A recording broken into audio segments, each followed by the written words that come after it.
শিক্ষা সচিব তিনিও অত্যন্ত আন্তরিক শিক্ষাক্ষেত্রে, বা তিনিও দীর্ঘ এই 17 বছর বিভিন্নভাবে ওই স্বৈরাচার দ্বারা বঞ্চিত ছিলেন, ক্ষতিগ্রস্ত ছিলেন।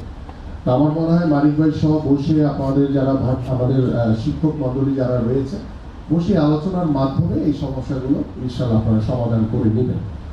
পাশাপাশি এখন শিক্ষা প্রতিষ্ঠান বলেন বা যেখানেই বলেন, সবাই এখন বিএনপি হয়ে গেছে। ঠিক বলছি না আমি?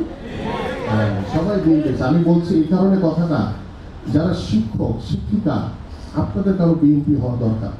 আপনারা একজন শিক্ষিত মা যেমন তার সন্তানকে সকল কিছু শিক্ষার মাধ্যমে তার পারিবারিক, তার সামাজিক বা রাষ্ট্রীয় ভাবে আপনার সন্তানকে যেভাবে রিপ্রেজেন্ট করার জন্য আপনি লালন পালন করছেন, ঠিক তেমনি আপনি একজন শিক্ষক হিসেবে বা শিক্ষিকা হিসেবে আপনার ক্লাসে যখন একটি শিক্ষার্থী আপনার কাছে সেই শিক্ষা নিতে আসে, আপনার দায়িত্ব হচ্ছে সেই নিজের সন্তানের মতো সেই শিক্ষার্থীকেও সঠিক জ্ঞান এবং সঠিক শিক্ষায় তাকে শিক্ষিত করা।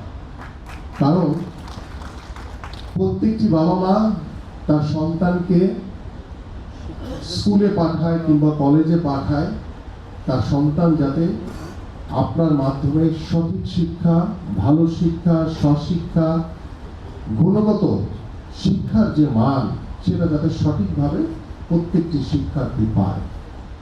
আজকে আপনারা সমাপনী অনুষ্ঠানে এসে আমরা বক্তব্য দিচ্ছি যে আপনাদের যে কর্মশালা, আপনারা যে বেশ কয়েকদিন ধরে আপনাদের শিক্ষার মান কিভাবে শিক্ষকদের দ্বারা উন্নত করা যায়, কিভাবে আপনাদের দক্ষতা বৃদ্ধি করা যায়, কিভাবে আপনাদের যোগ্যতা বৃদ্ধি করা যায়, সব কিছু মিলিয়ে আমার কাছে মনে হয় যে কিছুটা হলেও আমাদের বর্তমান সরকারের শিক্ষা ক্ষেত্র নিয়ে যে চিন্তা ভাবনা রয়েছে, আমাদের মাননীয় প্রধানমন্ত্রী শিক্ষাকে সর্বোচ্চ গুরুত্ব দিচ্ছেন।